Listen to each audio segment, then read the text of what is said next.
Tamil Nadu teacher education யூனிவர்சிட்டியில் BEd முடித்த students இல்லை பிஎட் படிச்சுட்ருக்க ஸ்டூடெண்ட்ஸு அவங்களுக்கு நிறைய டவுட்ஸ் இருக்குது. அதாவது இப்போ பிஎட் எக்ஸாம் தான் முடிச்சிருக்கு, செமஸ்டர் எக்ஸாம் தான் முடிஞ்சிருக்கு, நான் வந்து டெட் எக்ஸாம் எழுத முடியுமா, நான் வந்து செகண்ட் இயரா அப்படிங்கிற ஒரு டவுட்ஸ் எல்லாம் வருது.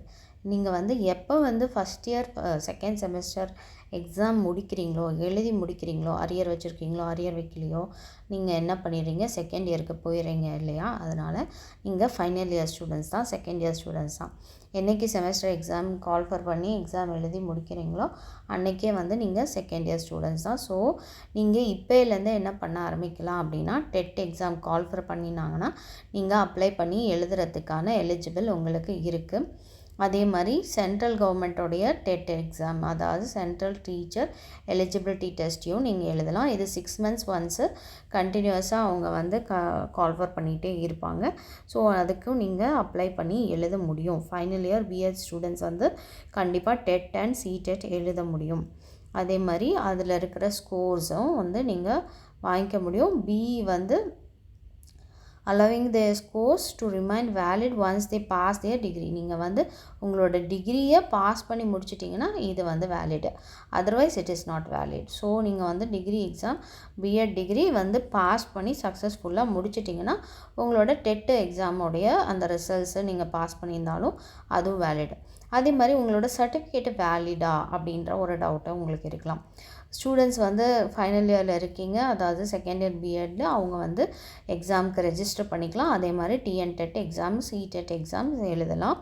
பேப்பர் அப்ளிகபிலிட்டி அப்படின்னு வரும்போது பிஎட் கேண்டிடேட்ஸ் வந்து eligible to set paper 2 exam எழுதலாம். 6 to 8 ஸ்டாண்டர்ட் அப்பர் ப்ரைமரி லெவல்னு சொல்லுவாங்க. இது சென்ட்ரல் கவர்மெண்ட்டில்.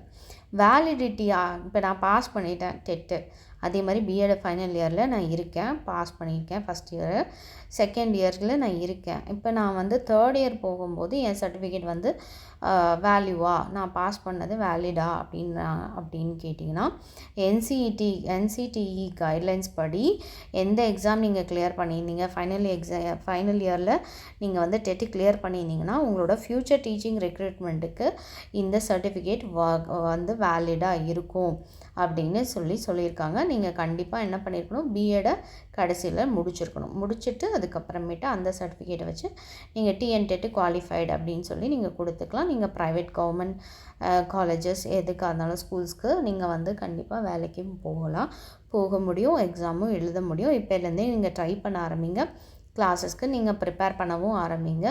வேலைக்கு போகிறவங்களா இருந்தீங்கன்னா 6 to 8 ஸ்டாண்டர்ட் புக்ஸை வாங்கி நீங்கள் படிக்க ஆரம்பிங்க. சமச்சீர் கல்வி புக்ஸை சென்ட்ரல் கவர்மெண்ட்டாக இருந்தால் அதுக்கு டிஃப்ரெண்ட்டாக அவங்களுடைய ஸ்கூல் சப்ஜெக்ட்ஸை நீங்கள் படிச்சுட்டு நீங்கள் சிடெட் எழுதணும். பெடகோஜி எல்லாருக்குமே சேம் தான். நீங்கள் அது வந்துக்குரிய சிலபஸை அந்தந்த வெப்சைட்டில் தான் நீங்கள் எடுக்கணும். என்கிட்ட கேட்காதீங்க. டெட்டு வெப்சைட்டு டெட்டுக்கு கால்ஃபர் பண்ணுவாங்க, சிலபஸும் அங்கே கொடுப்பாங்க. அதேமாதிரி சிடெட்டுக்கு தனியாக வெப்சைட் இருக்குது. ஸோ சிடெட் அப்படின்னு நீங்கள் கொடுத்தீங்கன்னாவே வந்துடும். nic.in அப்படின்னு இந்தியா வெப்சைட்டை. ஸோ அதில் வந்து கண்டிப்பாக உங்களுக்கு கால்ஃபர் பண்ணுவாங்க. 6 months ஒன்ஸ் நடக்கும். அதாவது எப்போ நடக்கும் அப்படின்னு பார்த்தீங்கன்னா அக்டோபரில் வந்து கால்ஃபர் பண்ணுவாங்க, டிசம்பர் ஜான்வரிக்குள்ளே எக்ஸாம் வந்துடும். இன்னொரு பேட்ச் வந்து ஜூனுக்கு எக்ஸாம் வரும்னு நினைக்கிறேன், ஏப்ரலில் கால்ஃபர் பண்ணுவாங்க. நீங்கள் கரெக்டாக செக் பண்ணிக்கோங்க. நீங்கள் எங்கெங்கே பார்க்கணும் அப்படின்னு பார்த்தீங்கன்னா நியூஸு இதெல்லாம் நீங்கள் பார்த்தீங்கன்னா தான் உங்களுக்கு எங்கெங்கே எக்ஸாம் கால்ஃபர் பண்ணுறாங்கன்னு தெரியும். அதெல்லாம் இல்லை அப்படின்னா சிடெட் வெப்சைட்டில் நீங்கள் கண்டிப்பாக பார்க்கலாம். அதே மாதிரி டெட்டு வெப்சைட்டில் நீங்கள் கண்டிப்பாக பார்த்தீங்கன்னா உங்களுக்கு எப்போ எது கால்ஃபர் பண்ணுறாங்கன்றது தெரியும். அதன்படி நீங்கள் வச்சு எக்ஸாம் எழுதி பாஸ் பண்ணலாம்.